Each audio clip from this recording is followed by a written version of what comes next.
warahmatullahi wabarakatuh. Para pemirsa yang budiman, Bapak dan Ibu, keluarga besar Ahmad Yogyakarta dimanapun kita berada, kaum muslimin muslimat, hadirin hadirat yang berbahagia, rahimani wa rahimakumullah. Kembali kita dipertemukan di dalam majelis yang paling mulia, itu majelis ilmu, sehingga kita pantas bersyukur kepada Allah Subhanahu wa taala dengan sempurna syukur, dengan melaksanakan arkan syukur, dengan melaksanakan rukun-rukun syukur, yaitu bersyukur dengan mengucapkan alhamdulillah bil alamin, bersyukur dengan lisan atas nikmat Allah Subhanahu wa taala, kemudian bersyukur dengan hati dengan mengakui segala kenikmatan datang dari Allah Subhanahu wa taala, dan hanya Dialah satu-satunya zat yang mampu memberi rezeki non-stop 24 jam tanpa berhenti.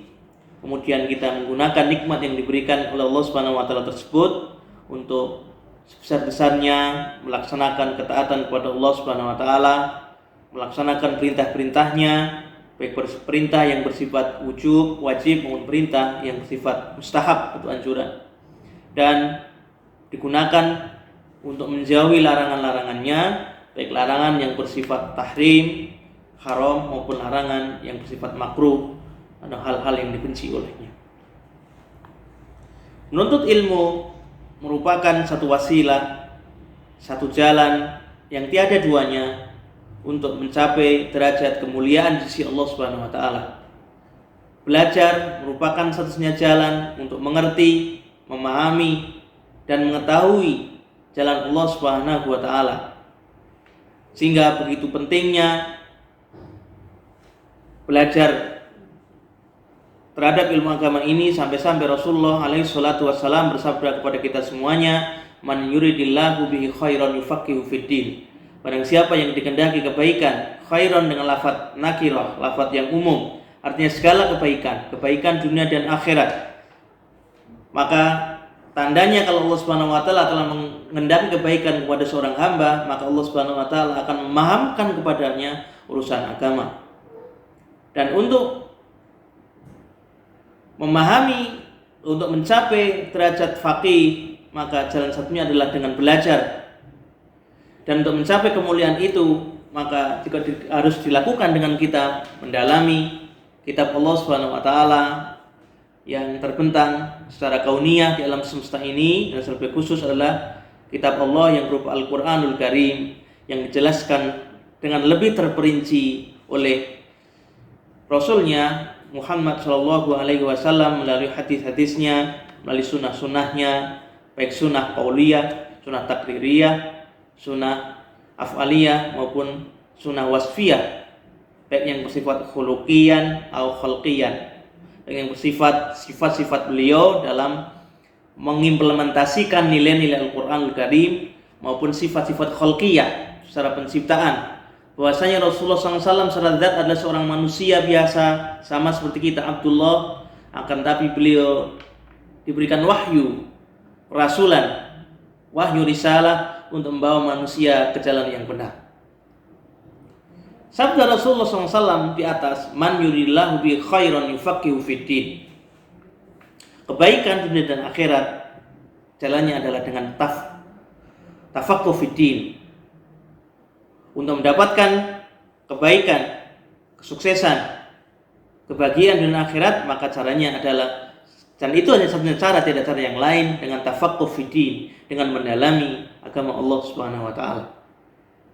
Ilmu dengan ilmu untuk mencapai sebuah kebahagiaan, mencapai sebuah kesuksesan di akhirat khususnya, dan umumnya di dunia, maka jalan satu-satunya adalah dengan menguasai ilmu. Al-ilmu wal ma'rifah, ilmu yang bersumber dari qala Allah wa qala Rasul wa qala sahabat. Ilmu yang bersumber dari Allah Subhanahu wa taala, yang bersumber dari Rasulullah SAW, dan apa yang diajarkan beliau kepada para sahabatnya, yang akhirnya disampaikan kepada kita semuanya berupa dinul Islam.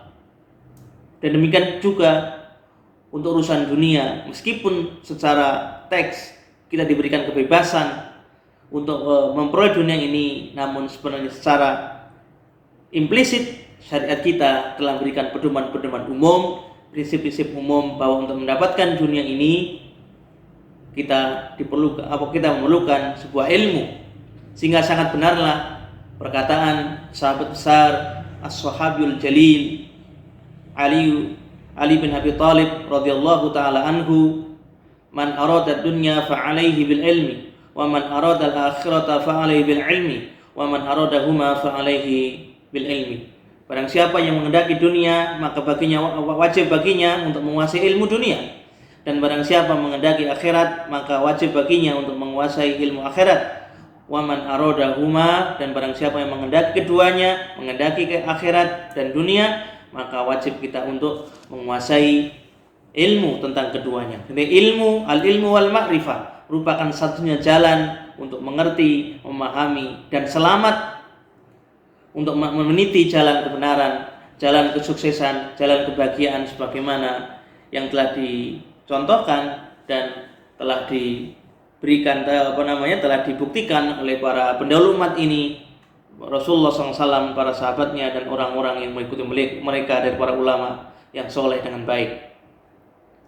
Seorang penyair Arab, jamaah kaum muslimin rahimani wa rahimakumullah, pernah berpesan pada diri kita semuanya sebagai sebuah sindiran yang sangat pedas, yang sangat menohok bagi orang-orang yang memiliki hati nurani, sangat menohok dan sangat menyindir kepada orang-orang yang zakiyah, yang hatinya telah mencapai kesucian jiwa, yang jiwanya telah mencapai kesempurnaan. Maka dengan nasihat ini dia akan merasa tertohok, akan merasa tersinggung, untuk akhirnya dia meningkatkan ketaatan kepadanya. Seorang penyair Arab mengatakan, "Tarjus thawaba walam tasluk masalikaha." Engkau mengendaki balasan, engkau mengendaki kesuksesan, walam tasluk masalikaha, sedangkan engkau tidak melewati SOP atau jalan yang telah ditetapkan. Ingatlah, fa innas safinata la tajri 'alal yabasi. Maka ingatlah, sungguhnya tidak ada kapal yang berlayar di atas daratan. SOP-nya, hukum kauniyah dan syariahnya, bahwa kapal bergerak di lautan, dia berlayar di atas air laut maupun air sungai. Maka bagi orang yang ingin menyeberangi sebuah pulau, pengen ke pulau yang seberang, pulau yang satunya, maka mau tidak mau, siap tidak siap, suka tidak suka, bisa harus melewati SOP yang semestinya, yaitu menyeberangi dengan melalui kapal. Begitu pula mungkin kalau dikiaskan zaman sekarang, misalnya pesawat bergerak di angkasa, tidak ada pesawat bergerak di daratan.